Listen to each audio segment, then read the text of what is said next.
Welcome to the deep dive. Today, we're really digging into Eaton's latest quarterly earnings, specifically their Q2 for 2025. That's right. Our mission here is, to cut through all the numbers, unpack their key financials, their big strategic moves, and really pull out those surprising insights, those crucial takeaways you need to quickly get a handle on what's important and, well, where this company is headed. Hmm. You should definitely walk away with a much clearer picture. And I think what's really fascinating about Eaton right now is how they sit right at the intersection of these huge global trends. The energy transition, electrification everywhere, digitalization. Yeah. It's all happening. Yeah. So looking at how they're doing, what moves they're making, Mm-hmm. it gives us a really powerful lens into these bigger shifts, what's actually happening on the ground. Okay, yeah, let's unpack that then. Eaton just announced, well, a record-setting second quarter for 2025. I mean, truly record-setting. What were the headline numbers that should really grab our attention straight away? What signals their strength? The figures are definitely strong. So they hit record adjusted earnings per share, $2.95. Now that's an 8% increase over Q2 last year. Okay, 8%. Yeah. And what's maybe even more telling is the record quarterly sales number, $7.0 billion. That's up a pretty significant 11% from last year. Wow. And importantly, 8% of that was organic growth. So growth from their core business, not just buying companies. Right, the underlying engine. Exactly. And their segment margins, also a new Q2 record. Yep. They hit 23.9%, which is a 20 basis point improvement. That's, 0.2 of a percentage point. It really shows they're getting more efficient. Mm-hmm. So these aren't just like big numbers for the sake of it. They're really strong signals of solid business health and, effective operations. Those are incredibly solid figures, yeah, across the board. And it really feels like Eaton is confident. This isn't just, a one-off quarter. They've actually raised their guidance for the whole year. What does that revised outlook tell us about their long-term belief? Well, absolutely. It definitely signals sustained confidence. Yeah. For the full year, 2025, they've boosted their organic growth forecast. They now expect between 8.5% and 9.5%. Okay. And the adjusted EPS guidance, that's climbed too. It's a new range, $11.97, $12.70. At the midpoint, that's like 12% growth over 2024. 12% growth, that's strong. It is. And looking just ahead, for Q3, they're guiding for adjusted EPS between $3.01 and $3.07, and organic growth still strong at 8.9%. Hmm.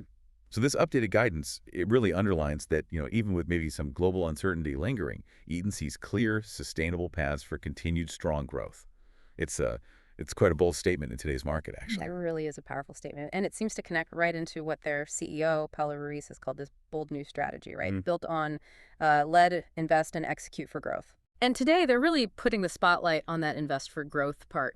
Can you maybe walk us through what that looks like in practice? What kinds of investments are we talking about? And, why these specific moves? What makes them strategic? Absolutely. Yeah, this invest for growth pillar, it's all about very targeted expansion. They're pushing into high growth, high margin markets, and they're doing it through a mix of smart acquisitions and partnerships. Okay. So, for instance, back on April 1st, 2025, they bought Eaton Corporation. That was for $1.45 billion.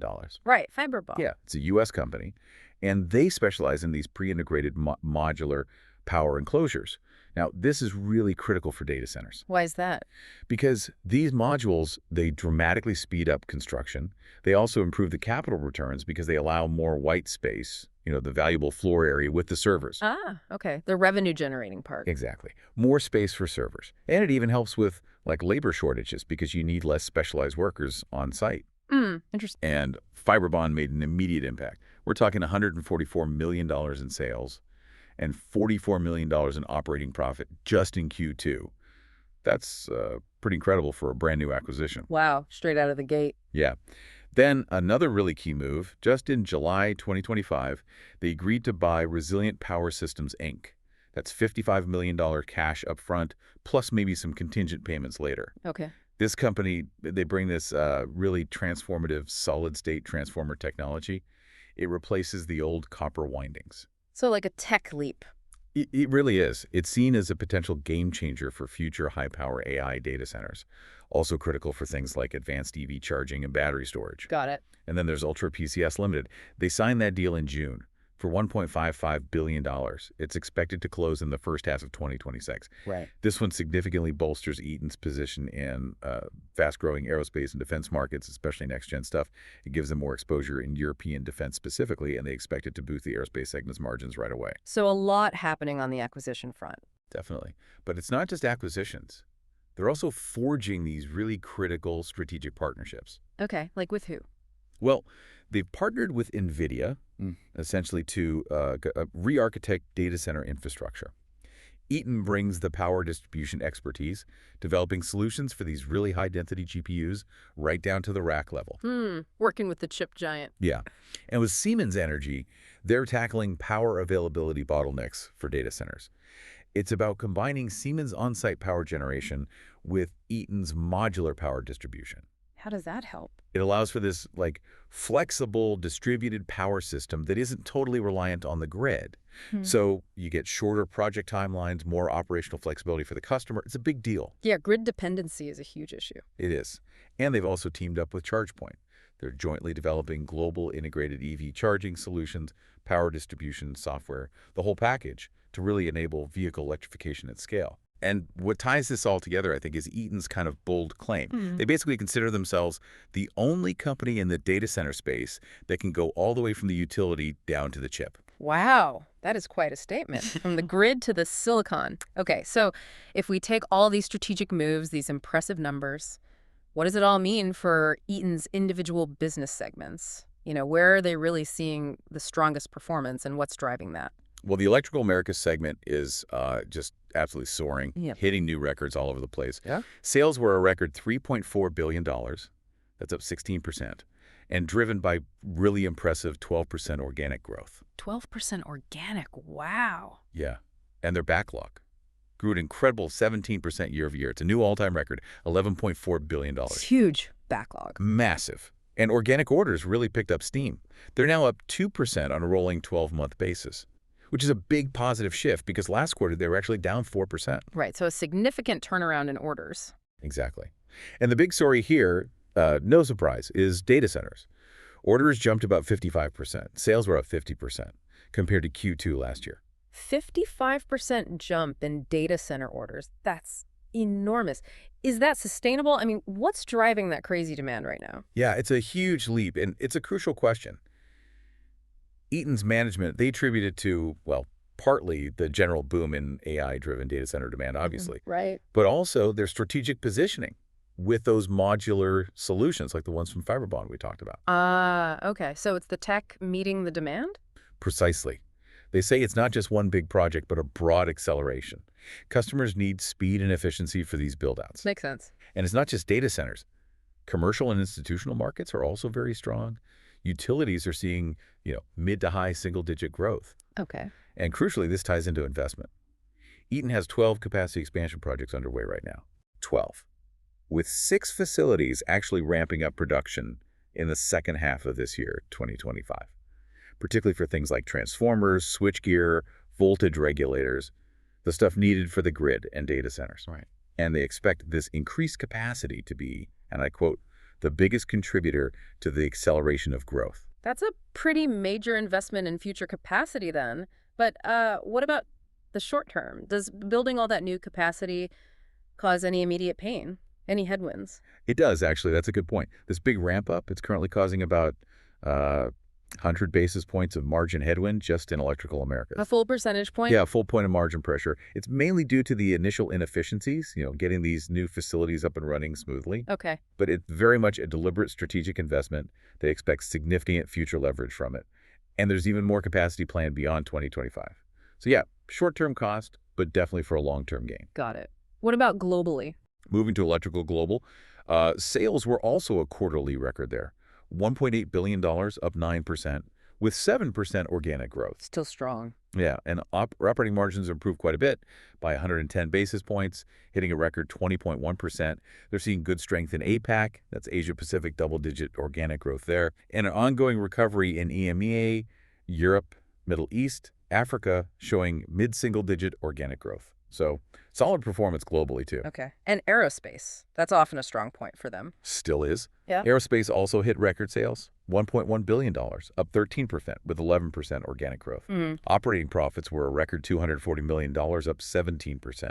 Backlog increased 16% year over year. And orders were up 10% organically, with defense OEM orders looking particularly strong, up 25%. Wow, defense picking up. Yeah, this business just remains consistently strong across really all its end markets, especially defense and the commercial aftermarket. Okay, so it sounds like really strong growth across most of the big segments, clearly driven by those strategic investments we talked about. But, are there any areas facing some headwinds or maybe just not participating in this rapid expansion? Yeah, there are a couple of spots. On the other side, the vehicle segment, sales there actually declined 8%. That's mainly due to weakness in the North American truck market. Okay, the truck market softening. Right. But interestingly, Eaton kind of views this business as a, quote, natural hedge A hedge? How so? against potential headwinds on the electrical side of the passenger car market. So it's sort of a way to balance out their overall portfolio risk. Huh. That's an interesting way to frame the vehicle segment. Does that hedge really balance things effectively, or is it maybe more of a legacy business they're just managing while focusing elsewhere? I think it's probably a bit of both, but primarily it does offer strategic balance. I mean, their main focus is clearly on electrification and digitalization now, right? Yeah. But the vehicle segment, it still generates significant cash flow. And it does offer some countercyclicality to parts of their electrical business. So, yeah, it's about managing a mature but still important part of the portfolio. Okay. Any other areas? The e-mobility segment also saw a sales decrease, about 4%, and it had an operating loss of $10 million. Oh, okay. So the EV part isn't booming yet? Well, electrification is still definitely the long-term trend, right? But Eaton acknowledges it's expected to arrive, quote, later than our original plan. Ah. And there are some short-term hiccups, mainly from some large customers having issues with their own product ramp-ups. So maybe a bit of a pause in momentum there, but the underlying trend, they believe, is still intact. Got it. So, okay, even with all these big investments and the significant growth, let's look under the hood a bit at the overall financial picture. What's happening with things like corporate costs? And how exactly is Eaton managing its capital with all these bold moves? Yeah, corporate costs did see an increase. It's driven by a few factors. One is higher acquisition and divestiture charges. That includes $47 million just related to employee awards for the fiber bond deal. Okay. They also have higher interest expenses. It's mainly because they use commercial paper, short-term debt, and had smaller cash balances after those acquisitions. Right, funding the deals. Yeah, exactly. But a really significant part of the increase in corporate costs, and this is deliberate, is an acceleration in AI investments. Ah, AI again. Yeah, they're launching tools to improve, like front-end customer interactions, make their supply chain smarter, modernize factory systems. They really see these as key investments that will pay off significantly down the road in efficiency and competitiveness. Investing in the future backbone. And it's also worth remembering, they started that multi-year restructuring program back in Q1 2024. Right, the restructuring. So far, they've booked $244 million in charges for that. The total estimate for the whole program is about $475 million, and it should wrap up by 2026. Okay, so ongoing costs there. Right. But the flip side is, those costs are projected to yield about $375 million in annual benefits once it's all done. Significant savings potential. Definitely. And in terms of just managing their capital, they're active. Back in May, they issued new euro-denominated notes and senior notes, and they've renewed their share buyback program. It's now authorized for up to $9 billion over 3 years. $9 billion. Yeah, pretty substantial. By the way. And they've already repurchased $1.3 billion just this year to date. Okay. And importantly, the company stresses they're in full compliance with all their debt covenants and maintain strong liquidity. So the financial foundation seems solid, despite the big spending. Okay. So if we try to connect all these different pieces, the record results, the acquisitions, the partnerships, the spending, it really feels like Eaton is making these very calculated strategic moves to capitalize on just massive global shifts in how power is managed, how it's consumed. What's the main takeaway you'd want our listener to leave with today about Eaton's strategy and where they stand? Yeah, I think the main takeaway is that Eaton isn't just, reacting to the market or sort of riding the wave of these huge megatrends like digitalization, electrification, reindustrialization. They're actively leveraging them. They're proactively shaping their entire portfolio.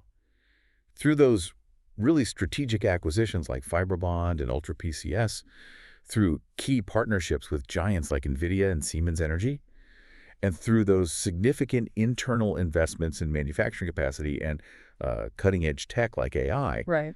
they are strategically positioning themselves, I mean, really positioning themselves to secure a strong competitive advantage and to ensure sustained future growth in what are absolutely critical markets for the future. They're definitely playing the long game here. Today, we've taken a really deep dive into Eaton's quite impressive second quarter results. We highlighted their record performance, their, well, truly ambitious investment strategy, and how strongly they seem to be positioned in key growth markets, especially data centers and aerospace.